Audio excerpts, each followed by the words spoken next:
I'm just waiting. Okay, everyone, thank you for joining and thank you for your patience. Quickly जो है मैं start करूंगा without waiting any further. तो सबसे पहले जो है special thanks to doctor Zafar Shahid and मैंने कहा कुछ नाम यहाँ मेंशन किए हैं लेकिन जो नाम हैं वो थोड़े ज़्यादा हैं और आई गेस मैं कुछ लोगों के नाम मिस कर गया हूँ लेकिन ये है कि दीज आर दोज पीपल और इनमें और आई कोड कम्युनिटी जो पूरी है उस उन सब का ही रोल है और किसी न किसी बंदे की कोई न कोई बात उसने मेरा कहीं ना कहीं जो है मेरे प्रिपरेशन में मेरी हेल्प की है। तो thank you so much to all these guys and to I code community. तो मैं रिफ्लेक्ट करना चाहूँगा कि अपने रिजल्ट की जो मेरी क्या उसके अंडरस्टैंडिंग लाइक मेरा एक्सपीरियंस जो है ना मैं जब मैं अपना टेस्ट रिजल्ट देखने के बाद था तो मेरा सिंपली इस मीम कह लें या पिक्चर को देख के मैं समराइज कर सकता हूँ कि लिसनिंग और रीडिंग का मुझे पता था कि अच्छा स्कोर आना है क्योंकि मैं उस वाले से कॉन्फिडेंट था और मुझे उसका आइडिया हो गया था। और राइटिंग और स्पीकिंग का भी मुझे पता चल गया था कि वो कैसा, क्योंकि मुझे जैसा आप पेपर दे के आते हैं आपको अपने आइडिया हो जाता है। तो this reflects my feelings after the test. तो ये मेरा रिजल्ट है। I scored 8.5 in listening, 8 in reading and 6.5 in writing and 6.0 in speaking. तो हालांकि ये है कि मैं रोजाना स्पीकिंग की प्रैक्टिस भी कर रहा था और राइटिंग की भी मैंने जो है वो राइटिंग का मैं कहूँगा कि राइटिंग की मैंने एज सच जो है ना डिटेल में प्रैक्टिस नहीं की। मैंने ऑलमोस्ट 2 मंथ लगाए प्रैक्टिस में। लेकिन ये है कि आखिरी 2 वीक में जाके मैंने जो है राइटिंग के ऊपर किया क्योंकि मुझे पता था कि राइटिंग जो है मैं जो भी कर लूँ उसमें जो मेरे एरर्स हैं वो रिमूव नहीं हो सकते। क्योंकि राइटिंग एक ऐसी चीज़ है कि इस इट टेक्स टाइम और ये एक पूरा एक आर्ट है या इसको हम कह लें कि एक फन है। बाकी चीज़ें जो हैं वो आप इम्प्रूव कर सकते हैं। राइटिंग भी आप इम्प्रूव कर सकते हैं। मैं हर हर इंसान जो है डिफरेंट है लेकिन मैं अगर अपनी बात करूँ तो मुझे ये लगता था कि मैं राइटिंग जो है वो इतना इम्प्रूव नहीं कर पाऊंगा। तो मैंने फोकस किया कि जो मेरे स्ट्रॉन्ग एरियाज हैं मैं उन्हीं पे फोकस करूँ। जैसे कि ये है कि इन स्कूल टाइम मुझे आर्ट्स सब्जेक्ट अच्छे लगते थे, उर्दू, इंग्लिश, इस्लामियात, पाकिस्तान स्टडीज़। तो मैं कोशिश करता था उनमें मैक्सिमाइज करूँ, उनमें मैक्सिमम मार्क्स लूँ। और साइंस सब्जेक्ट्स जो थे उनमें मैं ज़्यादा मार्क्स नहीं ले पाता था तो मैं उनके ऊपर इतनी एफर्ट भी नहीं करता था। तो जो मेरे बोर्ड एग्जाम भी थे तो मैंने वहाँ पे भी जो है ना मेरे अगर आप आर्ट्स सब्जेक्ट्स में मार्क्स देखेंगे तो वो रिलेटिवली साइंस सब्जेक्ट से ज़्यादा थे। तो इस वजह से थोड़ा सा हुआ है। अब मैं आगे एक्सप्लेन करूंगा कि ये राइटिंग और स्पीकिंग में क्यों आए मेरे कम, तो वो एक अलग कहानी है। Stay tuned for that. अच्छा, artificial intelligence is my best friend and it should be your best friend as well क्योंकि ये मेरी रिफ्लेक्शन थी जब मैं टेस्ट दे के आया तो I was somewhat devastated. So I shared it with Meta AI, just done with my IELTS test, did it well in reading, listening, but in writing, I wrote extra in part one and part two, and I was not able to review part one. In speaking, I spoke with fluency, but I guess I could have expanded my answers with some examples. It would have been much better. My target band for speaking is 7, and overall 7, 7.5 will do good. I am just feeling little scared, help me. So Meta AI, he told me कि हाँ ठीक है, take deep breath, acknowledge whatever you've done, that's something to be proud of. This examiner trained to sell the quality of your writing, do not just the word count.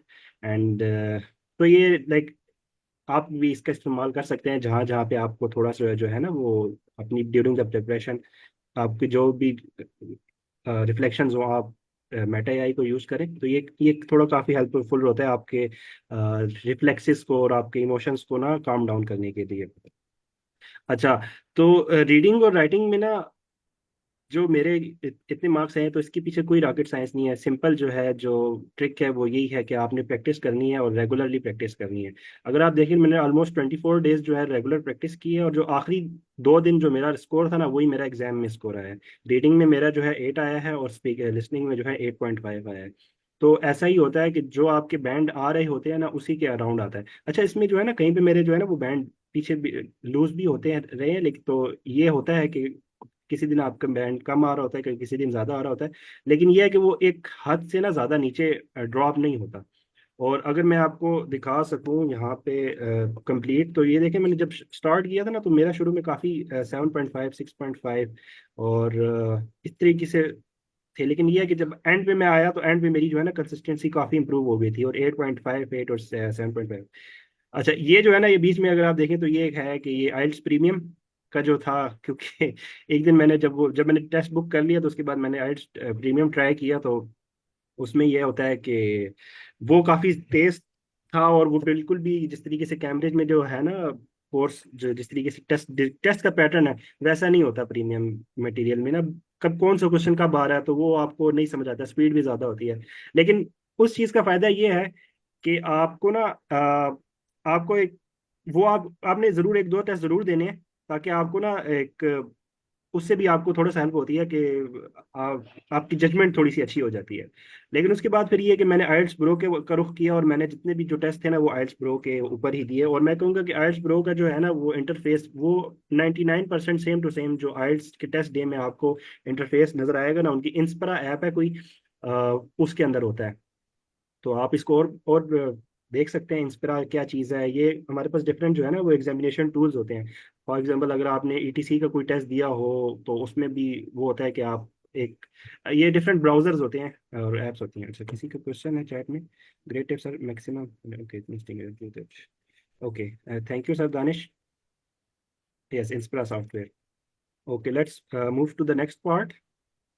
अच्छा, तो writing में मेरे marks जो कटे वो इस वजह से कटे कि मैंने जो है ना वो लाइक हमें कहा जा हमें ये एक टारगेट होता है कि हमने 20 मिनट के अंदर जो है ना टास्क 1 को कंप्लीट करना है, तो मैंने 23 मिनट लिए कंप्लीट करने में। और उसके बाद जब मैंने राइटिंग टास्क 2 करके जब मेरा कंप्लीट हुआ तो उसके बाद मेरे पास सिर्फ 5 मिनट बचे थे रिव्यू करने के लिए, और मैंने पार्ट 1 जो है वो रिव्यू नहीं किया था, सिर्फ पार्ट 2 ही मैं रिव्यू कर सका। तो राइटिंग की ओवरऑल मेरी स्ट्रेटेजी जो थी ना वो फ्लॉप थी। राइटिंग की मैं आपको बताऊं कि राइटिंग में ना ये चीज़ मेंशन है कि आपका जो राइटिंग पार्ट 2 है उसकी वेटेज ज़्यादा है, ठीक है। उसकी 2:1 स्ट्रेटेजी लाइक इस तरीके से ना, जो पार्ट 2 है उसके मार्क्स ज़्यादा है, पार्ट 1 के जो है ना वो हाफ वेटेज है। तो आपने जब अपना टेस्ट स्टार्ट करना है तो आप डायरेक्टली पार्ट 2 पे जाएं, उसको कंप्लीट करके फिर पार्ट 1 पे आए, या कोई और स्ट्रेटेजी आप फॉलो करना चाहते हैं, इट्स अप टू यू।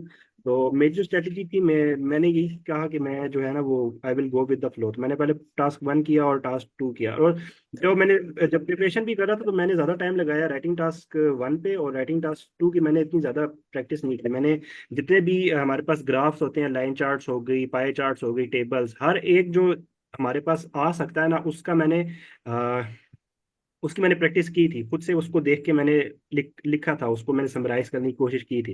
लेकिन जो मेरे जो एक राइटिंग टास्क 2 थे वो मैंने सिर्फ 4 से 5 जो ऐसे है ना वो मैंने खुद से लिखे होंगे।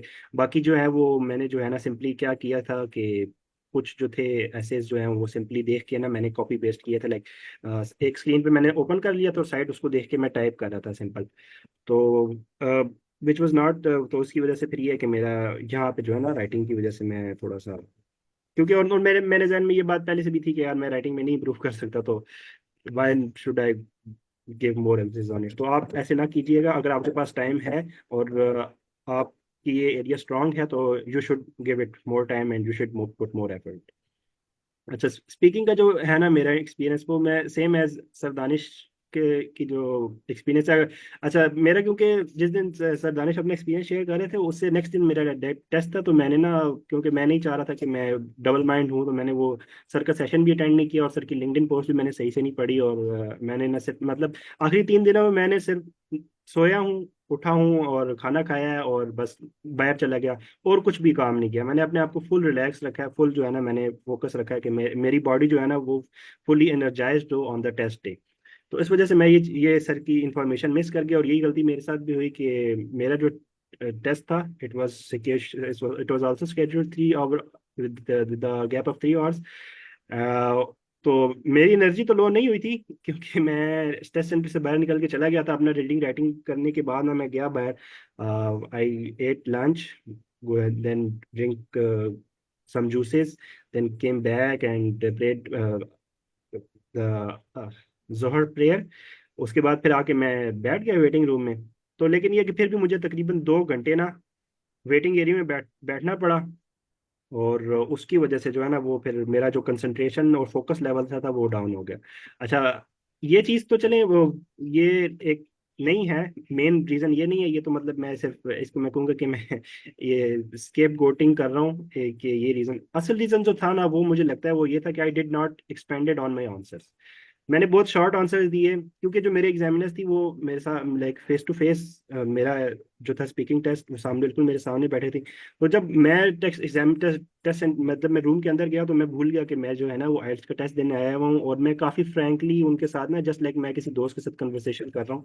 तो मैं उस मोड में आके मैं कन्वर्सेशन करने लग गया और मेरे जहन से ये चीज़ निकल गई कि मैंने ना क्या चीज़ फॉलो करनी है। मैंने पीपीएफ को यूज़ करना है, पास्ट प्रेजेंट फ्यूचर जो हम जो कहते हैं उसको फॉलो करना है, मैंने अपने आंसर्स को एक्सपेंड करना है, मैंने एग्जांपल देनी है। तो मैंने ये तीनों चीजें ही नहीं की। वो मुझसे आंसर पूछती थी, मैं एक लाइन का दो लाइन का आंसर देता था। और मैं मेरी कोशिश ये होती थी कि मैं ना जितना डीप अपना आंसर दे सकूं वो मैं करता। तो ये मैंने बहुत बड़ी मिस्टेक की जिसकी वजह से जो है मेरा स्पीकिंग में बहुत कम बैंड है। और फिर ये बैड लक जो है, ये पहले जो मैंने सारे सीनियर एक्सप्लेन किया, तो ये बैड लक है। अच्छा, इसमें मैं एक ये टिप दूंगा कि आप अगर आप you have strong nerves, you have big heart, तो आप जो है वो अपना स्पीकिंग टेस्ट किसी दूसरे दिन जो है स्केड्यूल करें। और लेकिन अगर आपको वो चीज़ ये लगती है ना कि यार नहीं यार क्या 2 दिन के पीछे पड़ो, एक ही दिन सारा कुछ मुकाओ ख़त्म करूं, तो फिर सर देख लें, ये चीज़ भी हो सकती है। तो इस चीज़ को आपने कैसे टैकल करना है कि आप फोकस नहीं और कंसंट्रेशन आपकी लूज ना हो। तो आप उस हिसाब से फिर अपना अपना देख लीजिए। यस मैम समीना, आप पूछ लें अपना question, but it would be better कि आप एंड पे पूछ लें। सर इसी से रिलेटेड, जैसे मैं इसमें लेट ज्वाइन किया है, तो मुझे एक चीज पूछी थी, अगर हम नेक्स्ट डे का करेंगे, मतलब जैसे समटाइम ऑप्शन होती है या जो भी है, तो नेक्स्ट डे अगर हम लोग जाएंगे तो जाते साथ ही होता है या वो वेटिंग टाइम होता है तब नहीं भी मैम, अगर कि आप, अच्छा।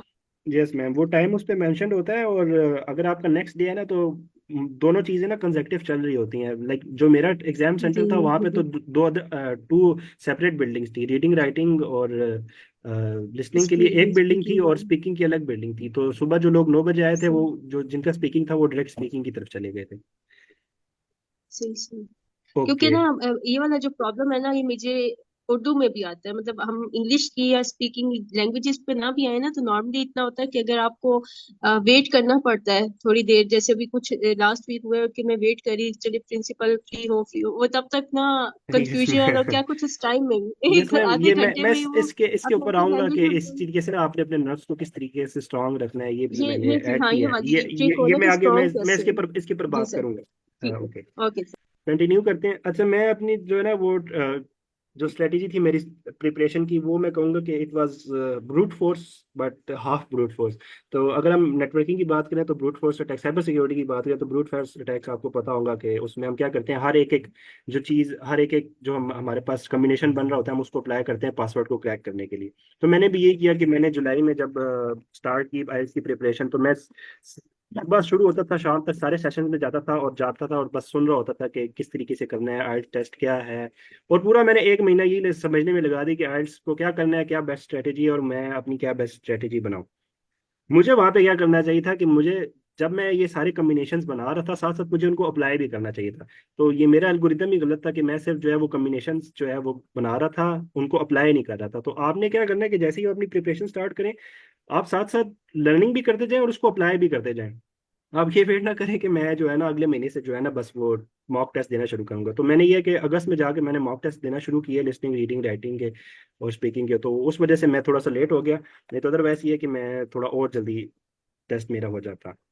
तो वो यही बात पीछे जो मैं कहना चाह रहा था कि हमेशा देर कर देता हूँ, तो आपने ये चीज़ नहीं करनी। आपने जो है क्यों इसमें, क्योंकि ये है कि आइल्स की तैयारी जो है वो 2 हफ्ते से लेके एक महीने के अंदर हो जाती है। सर एहतशाम का अगर आपने सेशन अटेंड किया तो सर एहतशाम ने जो बताया था कि एक वीक में भी आपकी तैयारी 2 वीक में उन्होंने की और जिस तरीके से की, और उन्होंने बहुत उनका अच्छा बैंड, ओवरऑल 8 बैंड था उनका, आई गेस 8.5 था।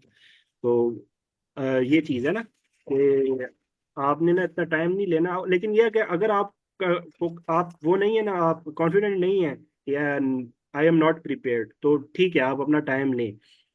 क्योंकि ये एक ऐसी चीज है कि like we are not so much privilege कि हम बार बार जो है ना आइल्स की फीस जो है पे करें। तो आपने एक ही बारी, जब आपको खुद ही अपने ऊपर कॉन्फिडेंस हो जाए, आपकी इंट्यूशन आपको ये कह रही हो कि yes now I am prepared and I will be able to get good marks, then you should go for it. तो मिनिमम टाइम जो है वो 2 हफ्ते लगते हैं, और ज़्यादा से ज़्यादा जो है आपको 1 महीना 2 महीना एट मैक्स लग जाएंगे तैयारी में। लेकिन अगर इससे ज़्यादा भी लग रहा है तो इट्स फाइन, ठीक है। Follow your intuition and follow your confidence. ठीक है। अच्छा, ये ऐसे मैंने जो एग्जाम में एक्सपीरियंस किया ऑन द एग्जाम डे, जब मैं सॉल्व कर रहा था तो बिल्कुल इसी तरीके से मैं बिल्कुल ही स्मूथली जा रहा था, लेकिन फिर मेरे साथ क्या हुआ कि मैंने ना पूरे एग्जाम में देखे, मतलब मेरे लिसनिंग में पार्ट में तकरीबन 5 ट्रैक्स थे, और रीडिंग वाला जो सेक्शन था ना उसमें 7 to 8 जो थे ना वो ट्रैप्स थे, और जो मेरे क्वेश्चन गलत हुए हैं ना वो मैं इन्हीं ट्रैप से फंसा हूँ। और जो मेरा लिस्टिंग का पार्ट था ना वो स्टार्ट हुआ था उधर से ना, उसमें जो हमारे पास समटाइम, अगर कैम्ब्रिज की बुक्स में देखें ना तो वो एक इंट होता है कि वो सर्वे फॉर्म फिल करा रहे होते हैं, तो उसमें ना 3 4 जो रोज एक साथ हो जाती हैं। पहले उसने पोस्ट उसने उसने उसका उसने जिप कोड पूछा, देन उसने साथ ही उसका फोन नंबर पूछ लिया, फिर उसका उसने पूछ लिया कि ऑक्यूपेशन क्या है। तो ये 3 4 चीजें इसने एक साथ ही पूछी ना, तो यहाँ पे ये मुझे मुझे लगता है कि मैंने ना उसका जिप कोड जो है वो मैं प्रॉपरली नहीं गेट पर कर पाया, तो वहां पे मेरा एक क्वेश्चन गलत शायद गलत हुआ, और बाकी जो मेरे दो क्वेश्चन जो गलत हुए हैं वो बीच में पार्ट 2 में गलत हुए हैं। अच्छा, इसमें एक और चीज़ मैं मेंशन करना चाहूंगा कि जो लिसनिंग है ना, पार्ट 1 और पार्ट 2 की स्पीड जो होती है वो नॉर्मल जिस तरह कैम्ब्रिज की बुक्स में आप देखेंगे ना वैसी होती है। लेकिन जो बीच के पार्ट होते हैं जिसमें जो टू वो मोनोलॉग नहीं होता, 2 वे कन्वर्सेशन होती है, तो उसकी स्पीड जो है ना वो मैंने नोटिस की थी कि वो तेज हो गई थी। तो आप जब आपने प्रैक्टिस करनी है तो आपने ना कोशिश करनी है कि बीच वाले जो पार्ट्स हैं, और ओवरऑल ये है कि जब आप अपना टेस्ट कर लेंगे तो ब्रिटिश काउंसिल से करते हैं, और तो आपने 3 4 टेस्ट जरूर देने हैं उसके प्रीमियम मटेरियल के, क्योंकि उसकी स्पीड जो होती है ना वो काफी तेज होती है, और उससे ये है कि आपकी इस चीज़ की प्रैक्टिस होगी। तो एक सेकंड में क्वेश्चन किसी का देख रहा था, किसी ने क्वेश्चन पूछा थे, how can we manage the time in reading sir in the end of meeting please give us. ठीक है, ठीक है, मैं रीडिंग मॉड्यूल की तरफ आऊंगा सर आके।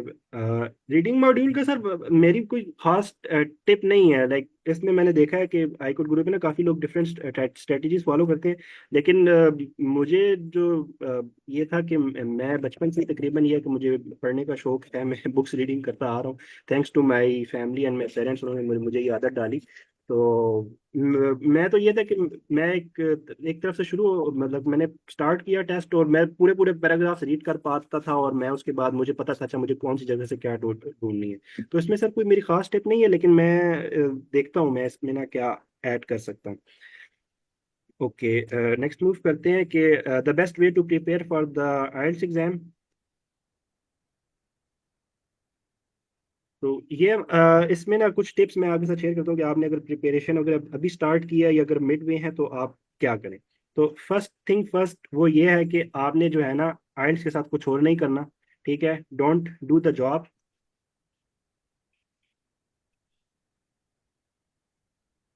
तो don't do any other job. और ये है कि आपको ये भी ना करें कि लीड कोड, जैसे डॉक्टर जफर शाहिद कहते हैं कि आप लीड कोड छोड़ दें और सिर्फ आयल्स पे फोकस करें, क्योंकि ये चीज़ बहुत मैटर करती है, और ये तभी होगा जब आप उसको फुली फोकस्ड होगे ना तैयारी करेंगे।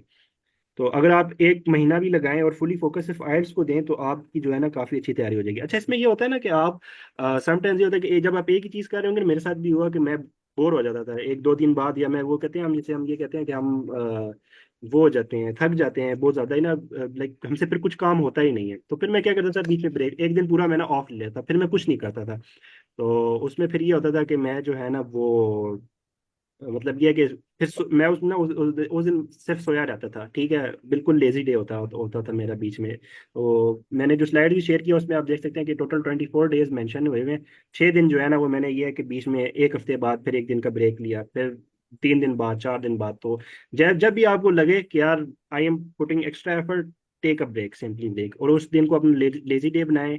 और आपने ये नहीं करना कि ठीक है आज मैंने आइल्स नहीं करना तो I will use social media, I will watch YouTube videos, I will watch Netflix videos. No, that will interfere with your this, क्योंकि आपने सिर्फ आइल्स पे फोकस कर रहे हैं। तो आप उसमें फिर एक ये काम कर सकते हैं कि you go on some good place, आप चले जाएं हाइकिंग करने, चले जाएं किसी अच्छी जगह, ऐसी जगह चले जाएं जहाँ पे इन्वायरमेंट जो है वो नाइस हो, सुकून हो, कामनेस हो, या फिर आप घर पे सोए रहें, और मतलब आप ना अपनी वो एनर्जीज को ना एक्युमुलेट करने की कोशिश करें।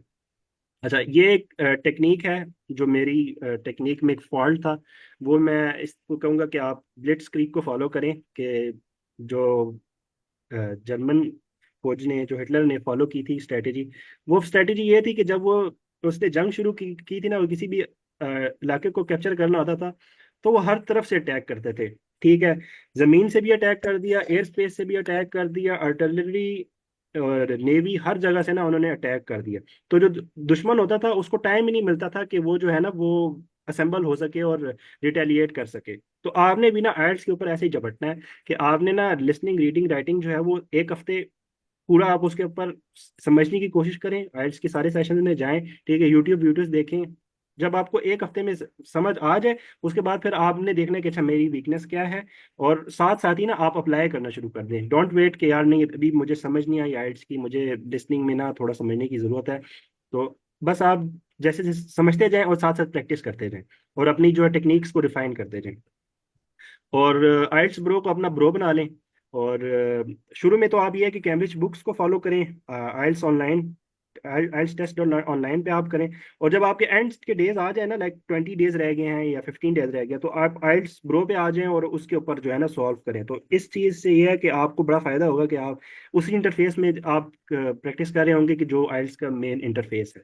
तो इसका सेटअप जो है कल की क्लास में हमने किया था, आप कल की रिकॉर्डिंग देखना, उसमें sir I guess Hasan Raza थे, या if I am forgetting your name, sir Nasir थे, सॉरी अबाउट दैट। तो उन्होंने हमारे साथ वॉलंटियर किया था और उन्होंने अपना पूरा सेटअप किया था अपने कंप्यूटर पे।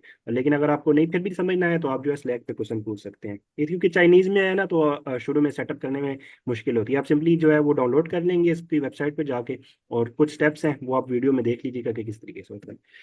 अच्छा, ये चीज़ मत कीजिएगा। तो ये अक्सर जो हम as a computer science students और प्रोग्रामर्स ये करते हैं कि हम अंधेरे रूम हमें पसंद होता है, और we don't like the light room. तो मैंने भी यही करता था कि मैं सुबह उठता था तो उसके बाद फिर ये कि खिड़कियां बंद करके, पर्दा आगे करके, बिल्कुल अंधेरा करके मैं पढ़ रहा होता था। तो इस चीज़ से मैं काफ़ी इरिटेट हुआ टेस्ट डे के दरमियान, क्योंकि मेरे ऊपर 4 लाइटें लगी हुई थी, मतलब पूरी रो में ना एक 8-9 लाइट्स लगी हुई थी, एसएमडीज, और वो इतनी ब्राइट लाइट थी ना, तो मैं इरिटेट हो रहा था। मैंने एग्जामिनर को भी कहा कि if they can turn off the lights, उन्होंने कहा no we can not do it, आप जो है ना वो डार्क मोड कर लें। तो मैंने कहा ओके ठीक है fine, I will just do it. तो जब आप प्रैक्टिस कर रहे हो तो मेक श्योर कि आप एक वेल लिट रूम में बैठे हैं। ठीक है, रोशनी वहाँ प्रॉपर होनी चाहिए, क्योंकि ये चीज़ फिर अगर ऐसे आप प्रैक्टिस कर रहे हैं तो ये चीज़ आपको एग्जाम डे में ना डिस्टर्ब करेगी, कि जिससे मैं इरिटेट हुआ था। अच्छा, tips two aspirants for examination day. अच्छा, एग्जामिनेशन डे में ना आपने क्या करना है, तो अगर आपको क्रिकेट का शौक है, तो आप ये चीज़ समझ पाएंगे कि ये एक फ्लैट पिच है, और फ्लैट पिच पे जो है वो बॉल जो है वो सीम और स्विंग नहीं होती है, बॉल सीधा बल्ले पे आती है, और हर बॉल जो है ना तकरीबन उस पर जो बैट्समैन है वो छक्का या चौका मार सक रहा होता है। और अगर आपने लास्ट पीएसएल का एडिशन भी देखा होगा, तो उसमें जो जितनी भी पिचेस थी वो सारी फ्लैट पिचेस थी, और इसी वजह से जो है ना हर मैच में ना 200-300 स्कोर बन रहा था। तो आपने भी अपने माइंड को एक फ्लैट पिच रखना है, आपके जहन में कुछ भी नहीं होना चाहिए। ठीक है, फुली फोकस्ड आपने होना चाहिए। कोई भी आपकी ना एक आपके जहन में कोई और बात चल रही हो, आपके जहन में कोई और आइडिया आ गया, तो ये कि ये चीज़ आपको जो है वो डिस्टर्ब करेगी। आपने ये चीज़ लर्न करनी है, जिंदगी में भी ये चीज़ आपको काम आएगी, कि जब आप किसी चीज़ पे फोकस कर रहे हैं तो उसी चीज़ पे फोकस करें। आपने इस ये इंट्यूएशन रखनी है कि लाइक मेरे जहन में और कुछ नहीं चल रहा हो। जिस तरीके से हम कहते हैं ना कि जब हम एक लैब बना लें तो उसमें अगर हम काम कर रहे हैं, तो हम एक जो एक्सपेरिमेंट है, हम सारी चीज़ उसके लिए गैदर कर लेंगे, उसको काम करेंगे। हम अपनी टेबल पे ना उसी उसी एक्सपेरिमेंट या उसी से रिलेटेड काम कर रहे हैं, हम कोई और साथ साथ मल्टीटास्क नहीं करेंगे। तो इसी तरीके से आपके माइंड में और कोई थॉट नहीं आ रही होनी चाहिए। जैसी कोई थॉट आए तो आपने उसको झटक देना है, आपने उसको ना निकालना है अपने जहन से। तो ये चीज़ विद प्रैक्टिस ही आएगी, और अगर आप ये चीज़ मास्टर कर लेते हैं कि आपके के जहन जो है वो जिस चीज़ पे आप फोकस कर रहे हैं सिर्फ उसी के मुताबिक थॉट्स आ रही हों, तो देन यू आर अन क्या कहेंगे कि you are the you have just, मतलब आप जो है ना वो you are strong, very strong. मैं इसको, मेरे जहन में वर्ड नहीं आ रहा क्या मैं क्या कह सकूं। अच्छा, दूसरी चीज ये है कि आपने ना अपना पासपोर्ट और एनआईसी दोनों लेके जाना है। मेरा ये हुआ था कि मेरा जो मैंने जो फॉर्म फिल किया था, तो मैंने उसके अंदर ना अपना सेकंड नेम नहीं किया था, क्योंकि पाकिस्तान में हम जो है फर्स्ट नेम और सेकंड नेम वाला कंसेप्ट है ही नहीं। तो मेरा नाम उबैदुर रहमान है, तो इसमें फर्स्ट नेम और सेकंड नेम और फैमिली नेम कुछ भी नहीं है, उबैदुर रहमान कंप्लीट मेरा नेम है। लेकिन पासपोर्ट में जो उन्होंने है ना मेरा सर नेम जो है वो उसको उर रहमान फैमिली नेम या सर नेम किया हुआ है, और मेरा फर्स्ट नेम जो है वो उबैद किया हुआ है। तो इस वजह से ना उन्होंने मुझे थोड़ा सा तंग भी किया, मतलब तंग तो नहीं किया, काफी उन्होंने पोलाइट वे में किया था, लेकिन ये कि मुझे इस चीज़ से ना थोड़ा सा बुरा लगा कि यार क्या है, उन्होंने मुझसे पासपोर्ट मंगवाया, उन्होंने कहा कि आप किसी को ना मैसेज करके मंगवा लें। तो मैंने अपने भाई को कॉल की, luckily he was at home, तो उसने मुझे पासपोर्ट की तस्वीर भेज दी, उन्होंने देखा अच्छा पासपोर्ट पे जो नाम है वो ठीक है, तो उन्होंने मेरी करेक्शन की ये चीज़ ना। तो आपने अपना पासपोर्ट और एनआईसी दोनों लेके जाएं साथ, तो ये एक अच्छा ये चीज़ उन्होंने मेंशन नहीं की भी होती, उन्होंने सिर्फ ये लिखा होता है कि आप वही चीज़ लेके आए जो आप जिससे आपने रजिस्टर किया है। तो मोस्टली लोग जो थे वहाँ पे सारे जो है वो अपना पासपोर्ट लेके आए हुए थे, एनआईसी जो है वो एक दो ही लोग थे। तो मैंने तो ये जो इंस्ट्रक्शन उनकी वेबसाइट पे थी वो फॉलो की थी कि मैंने तो अपने आईडी कार्ड पे टेस्ट रजिस्टर किया था। तो आपने ये करना है कि आपका पासपोर्ट बना हुआ है और सीएनआईसी है, तो दोनों जरूर साथ और जरूर अगर साथ लेके पासपोर्ट जाएं। नहीं है सर? सर पासपोर्ट नहीं है तो फिर ये चीज़ मेक श्योर करें कि जब आपने फर्स्ट नेम और लास्ट नेम अगर फिल किया है ना, तो वो आपके आईडी कार्ड पे वैसे ही होना चाहिए लिखा हुआ। हम्म, ठीक हो गया, ठीक। ठीक है। अच्छा ये बहुत ज़रूरी चीज़ है कि आपने ना स्लीप, अनफ स्लीप करनी है। अच्छा कुछ लोग होते हैं वो मतलब they are good with this, वो दिन में काम कर रहे होते हैं, अगले दिन उनका पेपर है, तो they are able to manage it. But mostly लोग मेरे जैसे होते हैं, they need full energy to be more focused and very good to perform well on the exam day. तो आपने अपनी नींद पूरी करनी है और आपने मैक्सिमम जितना आप रिलैक्स कर सकते हैं तो आपने करना है। मैं अगर बताऊं कि मैंने अपने आखिरी जिस दिन मेरा टेस्ट था उससे आखिरी 3 दिन मैं तकरीबन 12 to 13 आवर्स मेरी डेली की स्लीप थी, मतलब रात को मैं इतना सोता था और दोपहर में भी सो जाता था। तो I am a heavy sleeper. तो आप लोग भी ये है कि जितना अच्छी नींद करेंगे उतना अच्छा एग्जाम डे में ना आप फ्रेश होंगे। ऑल्दो ये है कि मैं लिसनिंग और रीडिंग के बाद जो है मेरी वो स्टेमिना खत्म हो गया था। राइटिंग पे जब मैं गया था तो मेरी टाइपिंग स्पीड भी अराउंड 50 वर्ड पर मिनट्स है। तो आप ये भी कोशिश करें कि अपनी टाइपिंग स्पीड्स 80 या 100 के करीब कर लें, तो वो आपको बहुत फायदा देगी। लेकिन ये कि 50 वर्ड पर मिनट भी जो है वो मतलब ये है कि आप लिख लेते हैं। लेकिन ये क्या, मैं सर दानिश की पोस्ट पढ़ा था, मेंशन कि he was able to complete the test in 40 minutes, तो उनके पास 20 मिनट थे, उसमें उन्होंने काफ़ी अच्छे से अपना टेस्ट जो है वो रिव्यू कर लिया था। तो ये भी है एक टिप है। अच्छा ये मैं बात कर रहा था वो जो मैम कह रही थी ना कि कैसे आपने अपने आप को फोकस रखना है। तो अगर आप ये देखें कि ऐसे क्रूशल मोमेंट्स आते हैं मैचेस में एक स्पोर्ट्समैन की लाइफ में कि जहाँ पे उन्हें ना अपने आप को फोकस रखना होता है, काम रखना होता है। हम कहते हैं कि यार अब जो है ना नर्व्स की गेम है, या तो बैट्समैन के नर्व स्ट्रांग है या बॉलर के नर्व स्ट्रांग है, जिसके नर्व स्ट्रांग है he will be able to take his team over the line. ठीक है, तो एक बॉल पे 6 रन दरकार है। अगर बैट्समैन ने अपने आप को अपने नर्व्स को काबू कर लिया तो वो जो है वो he will be able to make it. अच्छा इसमें ये होता है ना कि आप जो है वो जैसे ही ना अगर आपको जब हम टेस्ट में जाते हैं ना तो हम एकदम से ना अगर अंडर स्ट्रेस आ जाए तो हम इसको कहते हैं कि साइंटिफिकली ना एड्रेनलिन हमारी बॉडी में रश करता है, और हम इसको कहते हैं फाइट और फ्लाइट मूवमेंट। अगर किसी ने बायोलॉजी पढ़ी है तो वो ज़्यादा बेहतर बता सकता है, मैं भी शायद गलत बता रहा हूँ। तो उसमें ये होता है कि ब्लड जो है वो आपकी पूरी बॉडी में चला जाता है, तो लेकिन उस टाइम पे आपको तो ब्लड आपके माइंड में चाहिए क्योंकि माइंड ने ज़्यादा प्रोसेसिंग करनी है। तो इसलिए आपने ना अपने एड्रेनलिन को कम रखने के लिए और अपने आप को फोकस रखने के लिए आपने क्या करना है कि आपने लंबे सांस लेने हैं। ठीक है, तो मैं ड्यूरिंग द टेस्ट ये कर रहा था कि मैं थोड़े से ना जैसे ही मुझे लगता था कि यार I am losing the focus and I am getting मेरे माइंड में कुछ और थॉट्स आ रही हैं, तो I use to take deep breath. 3 4 दफा मेरे साथ ऐसा हुआ, तो मैंने लिया कि ऊंचे से सांस लिया। तो मे भी शायद जिन लोगों ने उस टाइम हैंड फ्री नहीं लगाया होंगे they might be able to notice it, और उन्हें शायद ये चीज़ बुरी भी लगी हो। लेकिन ये मेरी टिप है, और ये मैंने बेस्ट माई टेस्ट की जो वो एक मैम है या आई डोंट नो, एक और मैंने वीडियो देखा था उसमें भी उन्होंने ये चीज़ बताई थी कि you should, this is how you can avoid the stress. तो ये चीज़ काफ़ी मुझे भी हेल्प किया कि फोकस रहने के लिए। तो सिंपली आप सांस लेंगे तो उससे ये होता है कि ऑक्सीजन आपकी बॉडी में इंक्रीज होती है, और जब ऑक्सीजन आपकी बॉडी में इंक्रीज होती है तो पता नहीं अब इसके पीछे क्या वो एक साइंटिफिक रीजन क्या थी, आप इसको more रिसर्च कर सकते हैं कि आप किस तरीके से अंडर प्रेशर जो है वो अपने आप को काबू रख सकते हैं। तो जो हम जब कहते हैं ना कि अपने नर्व्स को स्ट्रांग करो, और वो सर डॉक्टर सफर शायद भी बात करते हैं कि you will be able to perform under pressure. तो उसके लिए फिर ये भी एक तरीका है कि आप जो है ना आइल्स की जो है वो सेशन स्टार्ट करें। तो मैंने भी आइल्स का सेशन काफ़ी देर जाके स्टार्ट किया। तो वो भी sir, thanks to sir Najmi, he offered me कि आप मेरे साथ ज्वाइन कर लें। तो इस चीज़ ने मुझे भी मेरा कॉन्फिडेंस काफ़ी इंप्रूव किया and I was able, it made my nerve strong.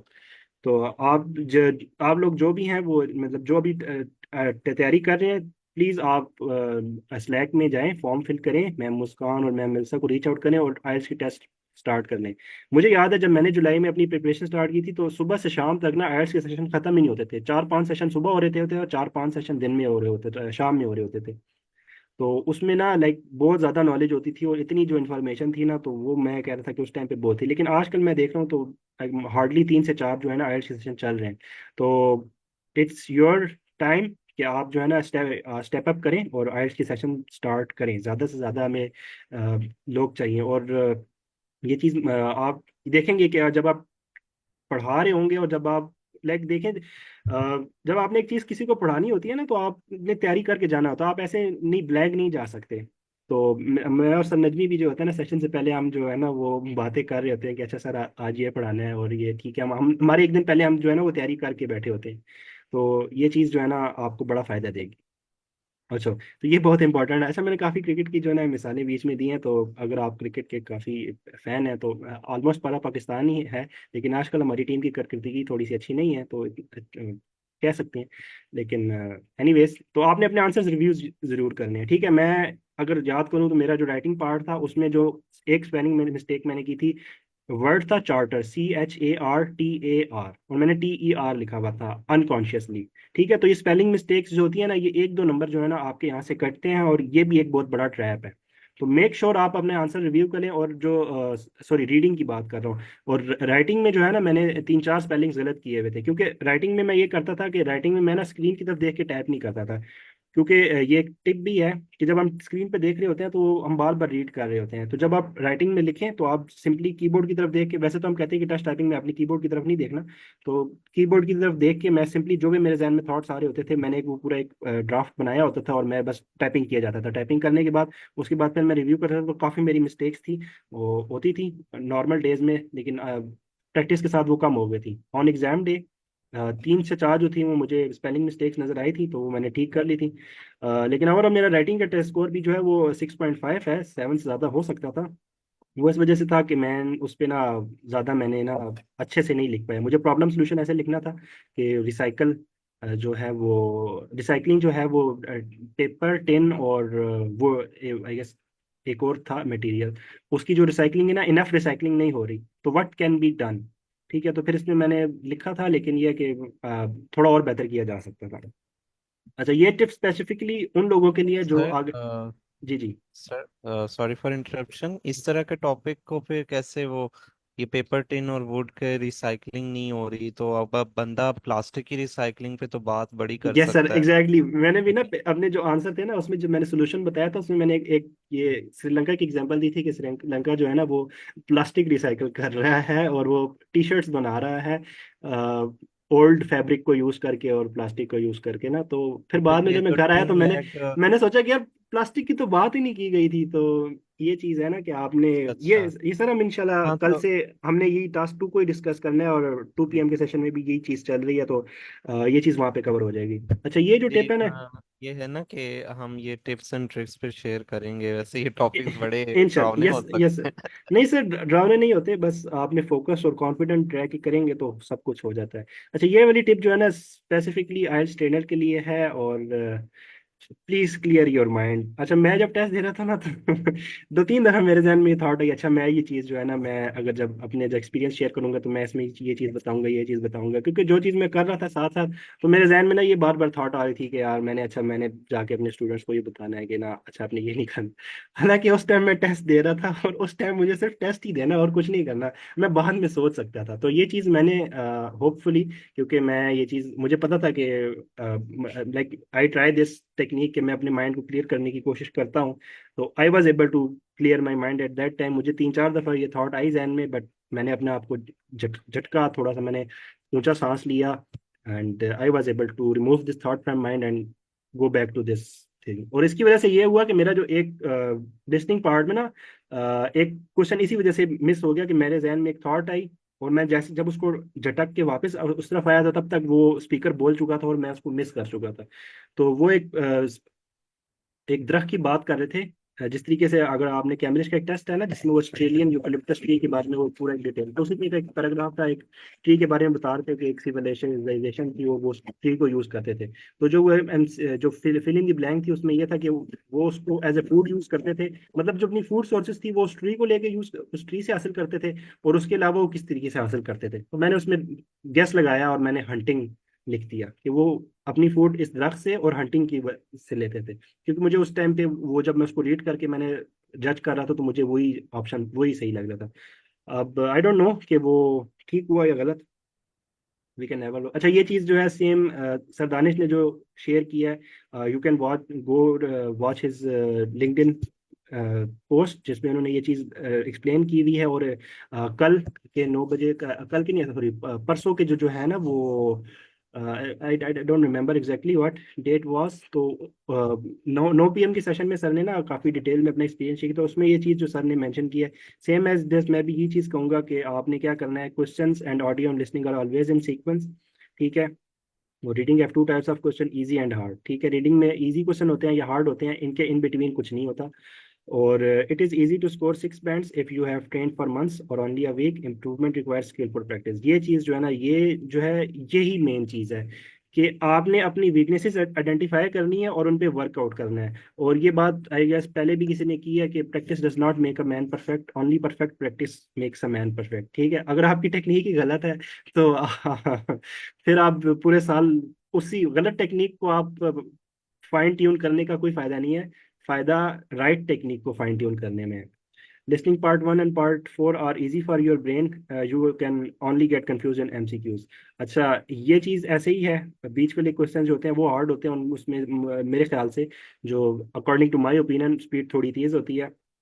और आखिरी वाले पार्ट होता है ना उसमें मेरे साथ ये होता था कि मैं ड्यूरिंग प्रैक्टिस भी ना मेरा एक आध जो है क्वेश्चन मिस हो जाता था, मैं उसका मतलब मुझे मुझे आंसर जब वो बोल जाता था स्पीकर मुझे पता ही नहीं चलता था कि वो जो है ना ये चीज़ इस बारे में बात कर चुका है। तो वो इसके लिए टेक्निक बताई थी मैंने कि जब आप लिसनिंग का टाइम मिल रहा हो ना पहले पार्ट का, तो हम एक्चुअली पार्ट 2 और 3 को पढ़ रहे हो। जब हमने पार्ट हम्म। 2 और 3 को पढ़ा होगा ना, तो फिर तो उससे फायदा ये होता है कि जब हमें पार्ट 2 को लेट से पहली बार पढ़ा हुआ है, जब हमें लिसनिंग पार्ट 1 का टाइम मिला था, जब हम पार्ट 2 पे आते हैं तो हम दूसरी या तीसरी बार पढ़ रहे होते हैं। तो उससे क्या होता है कि हमें रीडिंग की करने की ज़्यादा ज़रूरत नहीं पड़ती, हमें लिसनिंग पे ज़्यादा फोकस हो जाता है। अच्छा तो उससे ज़्यादा आसानी हो जाती अच्छा सर उबैद, आपको जो एमसीक्यूज टाइप्स थे उनके जो लेंथ थी एमसीक्यूज की ऑप्शंस की वो बहुत ज्यादा थी या नहीं नहीं सर, नॉर्मल थी बहुत या बहुत बहुत बहुत शॉर्ट थी, मतलब वन लाइनर्स थे, ज्यादा से ज्यादा जो थे ना वो वन लाइनर्स थे। और ये एमसीक्यूज होते हैं टू आंसर और वन आंसर दोनों आए थे? ये सर टू आंसर नहीं थे, वो टू आंसर नहीं आए थे, सारे वन आंसर थे, लिसनिंग में सारे अच्छा, वन आंसर थे। फिर वो मेरे ख्याल में आपको फिर मैचिंग आए होंगे। ये सर मेरी मैचिंग कि अगर हेडिंग थी, दो एंड पे अच्छा चार जो थे ना वो मैं हेडिंग तो नहीं थी, अच्छा मतलब हाँ वो था कि डिफरेंट कंट्रीज का बताया हुआ था और उनका बताया था कि उसका एक इवेंट होगा, मेक्सिको था और अच्छा अच्छा जो मैचिंग वाला है वो ड्रैगन ड्रॉप्स की ये तरह सर थे? ड्रैगन ड्रॉप्स थे, जिस तरीके से आइल्स अच्छा ब्रो में होता है ना सेम एज हाँ जी, सेम आइल्स ब्रो में मैचिंग वो वैसे ही था। ड्रैगन ड्रॉप होता है। यस सर वैसे ही था।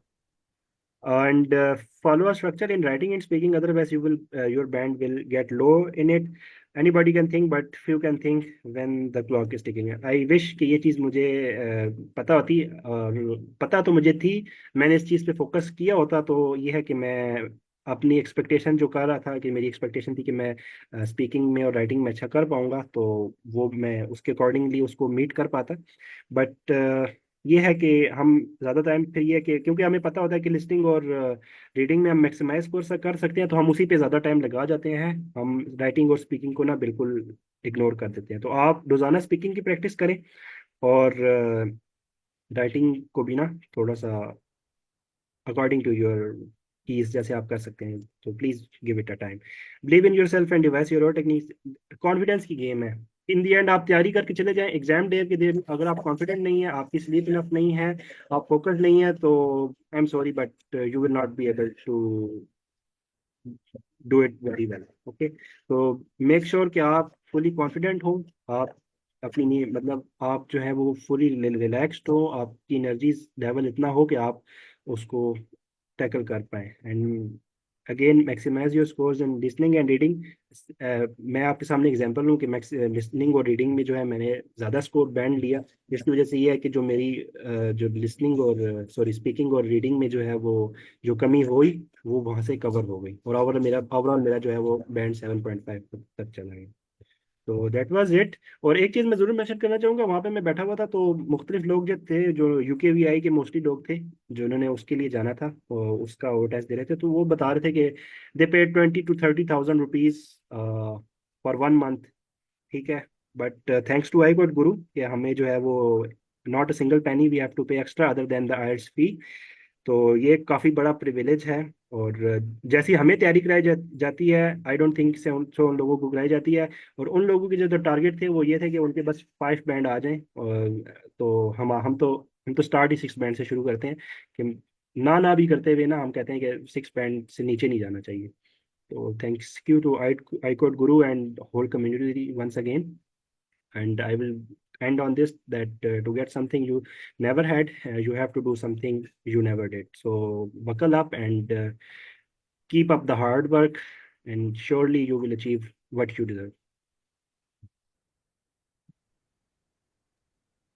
थैंक यू सर, आपने जो एक्सपीरियंस शेयर किया है, काफी आपने पॉइंट्स भी बताए हैं जो हम लोग माइंड में भी रखेंगे कि हम लोग प्रिपरेशन के टाइम पे और जब हम लोग टेस्ट अटेम्प्ट करेंगे तब भी। तो नो डाउट जो आप कह रहे हैं कि ये वाकई ऐसा प्लेटफॉर्म है जिसपे बहुत कुछ, यानी आप स्किल आप डेवलप कर सकते हैं, जैसे प्रोग्रामिंग वगैरह है या आर्ट्स है या कुछ भी है। और बहुत से लोग हैं जिन्होंने मतलब ट्यूटर ऑनलाइन लेके, चाहे वो मतलब 50-60 थाउजेंड जो है वो पे करते हैं और फिर वो रखते हैं 1 मंथ के लिए कि उनको आर्ट्स की प्रिपरेशन करवाएं। तो वाकई जिस तरह मैंने, क्योंकि अभी रूटीन में ये जब से ये सेशन स्टार्ट हुआ है आर्ट्स का ही दे रही हूँ, तो वाकई बहुत ज्यादा लर्निंग मुझे फील हुई है खुद में भी कि हाँ, कौन कौन से एरियाज है जहाँ मैं लैग कर रही हूँ कि मुझे यहाँ इम्प्रूवमेंट चाहिए। और स्पेशली ये जिस तरह रीडिंग, और हम लोगों ने ये लिसनिंग स्टार्ट की और लिसनिंग के बाद रीडिंग और अब राइटिंग, तो ये अच्छा है मतलब। और आपने जो एक्सपीरियंस साथ किया है तो ये हम लोग इंशाल्लाह माइंड में रखेंगे जब अटेम्प्ट करने जाएंगे इसका। Thank you. Okay, तो thank you मैम so आप much, कब ma'am. तक देखने देने का सोच रही हैं कि आप कब तक आइल्स दे देंगी? सर मेरा, मुझे मैं भी शायद अपने आपको टाइम देना चाहिए कि मैं, मुझे मेजर तो स्पीकिंग का ये है कि मैं वैसे ही ना मतलब उर्दू में भी ज्यादा देर बोल नहीं पाती, यानी वो जो है ना अपने नर्व्स को कंट्रोल वाली वो एक्सरसाइज एक तरह से मेंटली करूंगी। और दूसरा ये कि अभी आपके साथ लिसनिंग में था, लिसनिंग में मुझे थोड़ा लगा, मतलब मुझे है कि मैं अभी अपना ये जो है ना टिल दिसंबर तक टाइम दूं, एक तो ये आर्ट्स की और साथ में असल में ये लीड कोड और बाकी चीजें भी देख रही थी। और जिस वक्त अगर प्रॉपर फोकस चाहिए होगा तो तब तो सिर्फ आर्ट्स ही होना चाहिए। मुझे है कि अभी दिसंबर तक मैं मतलब इसको रखूं, स्लो स्लो जी। प्रिपरेशन, और अपने पॉइंट्स हाईलाइट करूं कि हाँ ये जगह है जहाँ मुझे ज्यादा एफर्ट करनी होगी। और फिर वो लास्ट जो होंगे कुछ वीक्स अगर मैं रजिस्टर करवा लूंगी तो उसके बाद सोचूंगी कि हाँ ठीक है, आप मेरा फुल कंसंट्रेशन जो है ना वो आर्ट्स की तरफ होनी चाहिए। सही है मैम, बेहतर आप अपने बारे में पहचान सकती हैं। देन स्पीकिंग जो है आप किया करें फिर रेगुलरली स्पीकिंग, तभी आपका वो कॉन्फिडेंस आएगा ना। जी सर, क्योंकि स्पीकिंग में ना मुझे समटाइम जैसे अब मैं बल्कि बताना भी था, अगर हम लोगों ने जो अगर आगे नेक्स्ट वीक अगर करते हैं स्पीकिंग मॉड्यूल, तो मैं माइंड में था कि ये मैं क्वेश्चन रेज करूंगी कि आपके ना माइंड में जो जो बंदा ज्यादा बोलता है ना, किसी भी जो भी मदर टंग में या किसी भी लैंग्वेज में जो बोलेगा, वो इजीली अपने जो माइंड में आइडियाज आ रहे होंगे उनको इजीली वो कन्वर्ट कर सकता है, चाहे वो इंग्लिश है चाहे उर्दू है, किसी में भी हो। आप उस टाइम पे जो कहते हैं ना कि आपसे जैसे ही कोई क्वेश्चन करता है तो आप आंसर देने के लिए रेडी होते हो। मुझे ना थोड़ा सा टाइम लगता है सोचने में, और इसमें तो वो है कि मेरी स्पीकिंग जितनी ज्यादा होगी उतना हो सकता है आपकी फिर उसी हिसाब से आपकी राइटिंग भी इम्प्रूव हो जाती है, क्योंकि आपके माइंड में ना पॉइंट्स आते रहते हैं, जितने पॉइंट्स आएंगे वो आप बोलेंगे, चाहे आपस में किसी भी यानी ग्रुप डिस्कशंस करें या किसी में भी। ये है कि मुझे जहां तक लगा है कि थोड़ा सा ना ये मेरी राइटिंग, मैंने फ्रीलांसिंग की फील्ड की हुई थी अभी, वो भी सर जफर ने कहा कि आप थोड़ा अर्से फ्रीलांसिंग छोड़ें और पूरा फोकस लगाएं, तब आप ना कोई स्किल भी आप उस पे आ सकती, इंप्रूवमेंट हो सकती है, और दूसरी ये आर्ट्स की साइड पे भी। तो अभी बस जस्ट मैंने वो की, तो वो जितनी थी वो राइटिंग की थी, राइटिंग राइटिंग राइटिंग, तो मुझे तो डिस्टरबेंस होती थी लोगों से बात करने में भी, कि मैं कहती थी कि नहीं, मुझे जो मेरा काम है, फोकस है बस खामोशी से ना, बस राइटिंग पे। तो वो राइटिंग का तो मैं देखती हूँ कि काफी हद तक ठीक होगा, लेकिन मेन ना स्पीकिंग और फिर वो जो बाकी मॉड्यूल्स हैं उसकी फिर उस लेवल पे नहीं है मुझे, मतलब अपना ठीक है लगता है मैम, कि आप बैंड नहीं है अच्छा। रेगुलरली जो है ना वो प्रैक्टिस करती रहें, और जब आपको लगे कि बस अब ये हो गया है ठीक, तो फिर आप दे दें हाँ टेस्ट। जी सर। सर उबैद जी से सर, किसी को इंशाल्लाह। क्वेश्चन है? प्लीज कर लें, हमारे पास 2 मिनट रह गए हैं। अस्सलाम वालेकुम सर। वालेकुम अस्सलाम। सर मैं न्यू हूँ तो मेरी फर्स्ट क्लास है, तो मैं मेरे पास 1 मंथ है, तो मैंने 1 मंथ में आइलेट्स की तैयारी करनी है। तो मैं उसके लिए रोड मैप वगैरह पूछना चाह रहा था कि किस तरह मैं एक 1 मंथ के अंदर प्रिपरेशन कंप्लीट कर सकता हूँ। सर आप सिंपली ये करें ना कि मतलब आज का दिन और कल का दिन जो है ना, आप जितनी भी आइल्स की क्लासेस चल रही है आई ग्रुप पे सारी लें। ठीक है, आपके जहन में जी ना एक वो आपको पता चल जाएगा कि आइल्स क्या होता है। ठीक है, और नेक्स्ट वीक के ना पहले 2 दिन भी, मंडे ट्यूसडे भी, आप ये करें कि आप सारी क्लासेस लें जितनी भी आइल्स की हो रही हैं, तो आपको एक ओवरव्यू थोड़ा पता चल जाएगा। बाकी ये है कि रिकॉर्डिंग्स भी पड़ी हैं हमारा इस चैनल के सेक्शन पेन में सेक्शन में ना, पहले वीक की क्लासेस जो है, अगर आप पहली जो क्लास है ना उसमें मैंने काफ़ी डिटेल में आइल्स को डिस्कस किया था कि क्या होता है, तो आपको आइल्स का पता चल जाएगा। सर वो फिर जब आपको एक सॉरी ओवर। सर मैं जी जी। सर, सर वो रिकॉर्डिंग लेक्चर कहाँ पड़े हुए हैं? सर वो स्लैक्स। गूगल शीट स्लैक पे हो आप? ऐड स्लैक पे जी जी, मैं स्टैक पे ऐड हूँ। आप चैनल पे जाएंगे ना, पिन हुई है गूगल शीट, वहाँ पे सारे फेसबुक पे ना रिकॉर्डेड लेक्चर्स हैं, ओके ओके। तो वो थैंक। सारे अपडेट होते रहते हैं डेली वाइज। Yes sir. ठीक है। तो आप फिर क्या करें कि उसके बाद फिर आप ना नेक्स्ट वीक से ना प्रैक्टिस स्टार्ट कर दें लिसनिंग और रीडिंग की, रोजाना आप मॉक टेस्ट दें। ठीक है, और साथ ही फिर ये है कि आप स्पीकिंग की प्रैक्टिस भी शुरू कर दें। स्पीकिंग के लिए सर ये वो है। जी जी। टेस्ट टेस्ट जो देने हैं वो कहाँ पे देने हैं? सर उसके लिए वेबसाइट्स हैं, आइल्स ऑनलाइन। एक्चुअली सर स्लैक में भी क्वेश्चन कर सकते हैं। सारी रिसोर्सेज हमने अटैच